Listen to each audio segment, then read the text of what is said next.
Hey guys, Eric here. I'm here with Matt and Breckin of Robot Chicken fame. Guys, welcome back. You are old convention pros at this point, right? What's this like for you? Yeah, this is like 17 years going, at least for San Diego. For here, it's since the beginning. Yeah, it's always surreal because it's growing and it's awesome, and there are so many people in costuming this year.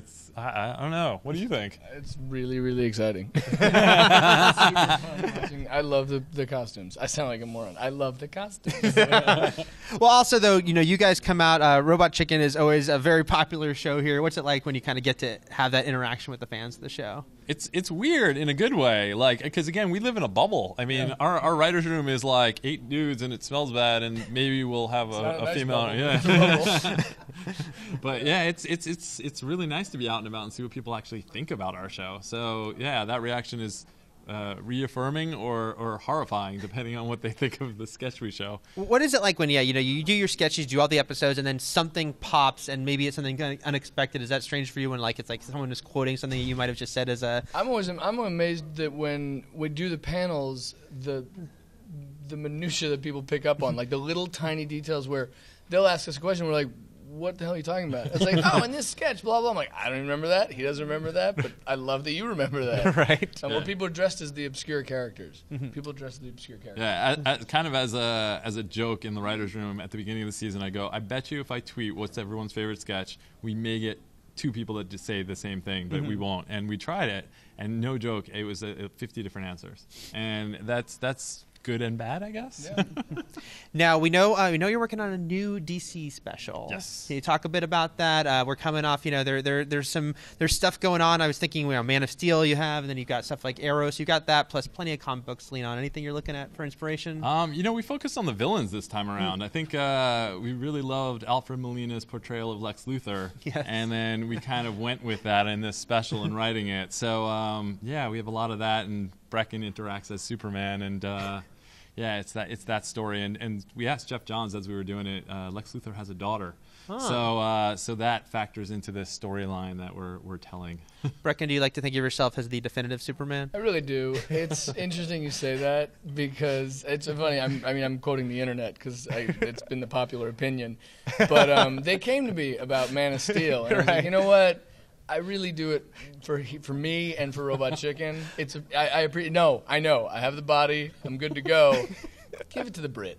Let him do it. Right, Give him a shot. Give him a shot. Yeah. Fresh off the boat. They really haven't gotten into the American cinema society so much. We haven't let them over. The talkies. Yeah.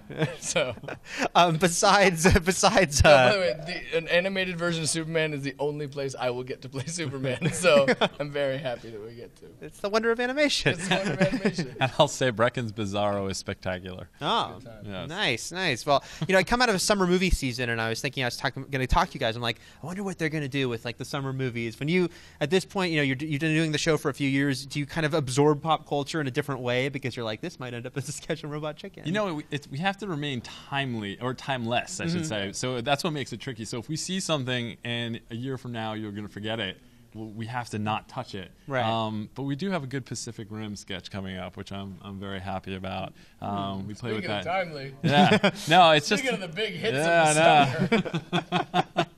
But yeah, otherwise I don't think we touch on too much from this summer. Okay. I'm trying to remember what else came that out. is the thing, is 11 months from script to screen. So if you're gonna do I think it was last season or whatever, when everyone got there, it was like, all right, let's get the Bane sketches out of the way, because I know we're going to have 1,000 of them. Everyone's like, but I like mine the best. They all pitching their wacky Bane sketches. But yeah, you really fought for that voice. I really, really fought for that voice. Your show does mix up sort of the recent past, the far past, and some things that came out recently. Is that fun for you when you're sitting around to think about, reaching into the things we grew up with versus something in the past year, and it all kind of can mash together? Yeah, I mean, the biggest conversation we always have is taking these absurd concepts and putting them in a very mundane world. I mean, I think that's kind of what we latch onto. It's like how to just simplify these outlandish characters. So it's less about trying to mix and match than it is just about making something relatable. But there's sometimes it is really, I mean, with what Seth and Matt have done with the show is, I mean, the animation is the way it is intentionally. It's supposed to look like when it started, that you're playing with your toys. And one of the things I love, just as a viewer of the show, which I probably never said to Matt, so don't tell him. Oh, wow. Okay. Now I'm really excited about this. Okay.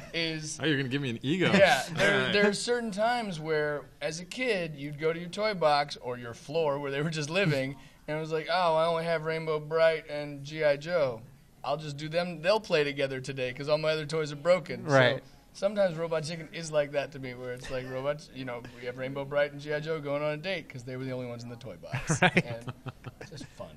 You mentioned Pacific Rim. Anything else you can tease about the new season? We're starting It's all with Pacific Rim. Wow, you're going in on that. We were in Australia. We really thought that was going to be bigger. We were just in Australia, and Seth in an interview mockingly was like, yeah, we're doing a whole episode on Australia, the Hugh Jackman movie with Nicole Kidman. And it got printed in like 18 outlets. And Seth's like, I said that as a joke. I don't understand. What? So now we're doing it. Yeah, now we're gotta do forced it. to do it. Yeah, Australian demands it. Yeah. No, we're doing a Christmas special to start us out. And then, as far as the new season, I mean, we have everyone from we have a lot of Game of Thrones. George R.R. Martin was on the show. Oh, like he came in and voiced? Yeah, he came in and did a voice. Maisie Williams did a voice. She was awesome.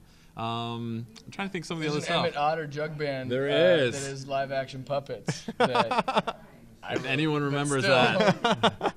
I've every year I think I've said to you and Seth that I'm pushing for the Galaxy High sketch, and I will continue that until it happens. Galaxy High. Nothing yet. All right, You can damn keep it. pushing. Damn it. You can keep pushing that. It'll get there. You guys have fun. The further we get away from it, it'll become even more relevant. Right. It's coming, guys. Yeah, it's a resurgence. Yeah. You have The fun with reboot of Galaxy High. Come on, edgy, darker. Yeah. You have fun with your guest voices because you'll have people. They'll voice maybe a version of a character we know them for, but they'll also voice something that's just completely out of left field. Because we have no money. Right. Because contractually we can get them to do 3 voices. So if we get them in, we can. Yeah, throw SAG anything rules. You get to play 3 voices without us having to up the price. Yeah, so you get Alfred Molina to come in and do Lex Luthor, and you're like, also, can you do this pimp and this hooker? Right. He's like, well, I'd love to, actually. That'd be great. This is the one they'll remember me for. Yeah, exactly. So like when you had people like Maisie in or other people like that, have you been able to kind of throw I the think it was random Sean stuff? Bean who just came in and had to play Heathcliff. I'm not kidding about The that. role he was Zeb and Tom were so mad at me, but we have to cast these roles. Yeah. And he's like, and what is this character? And we're like, it's this cartoon. You know Garfield? Okay, he's not that. Right, not Garfield, Yeah. right? Yeah, the that's- non-union Garfield. Now, Breckin, you obviously you got a few other things happening at the same time. What is it about Robot Chicken that makes it that you do that multitasking? I You get literally in there. just, no matter what other shows I'm doing, Robot Chicken is the one thing that's like the steady. Like Mm-hmm. it's my foundation. It's like the day job that I always want to do, and always it's so much fun. Even literally, I film my other show in Culver City, very far away from our studios in Burbank. And no matter what, I'm like, no, I want to go record. That's like it's like playtime. Mm-hmm. It's so much fun. Again, with Robot Chicken, the thing I always come, it's a bunch of friends who are just playing with toys. That's really what we started with. And Right. the core of that show, we're in our 7th season. The main people are still doing this show. Like we all are working on it and not going anywhere. And that's what's really nice about it. It's like the longest job I've ever had. right. I know there's like corporate things behind the scenes that would make this maybe not possible anymore, but you think ever a Marvel special? I just asked them We upstairs. just- Yeah. Try to pimp 'em out. Yeah. No, we asked. Oh, we'll keep asking. Yeah, Okay. for sure. It's up to them if they want to do it. All right. We'll say yes. Okay, Yeah. okay. I'm pushing for it. Anybody you see, if you see any of those guys like Loeb for TV, just saying. I'm talking to Yeah. him tomorrow. If you make it happen, maybe that Galaxy High stuff. Okay. Oh, we'll trade for that. I think That's a a good fair idea. deal. All right. Okay. Yeah. All right, guys. Thanks a lot. Enjoy the panel. More from New York Comic Con. Stay here at IGN. Thanks.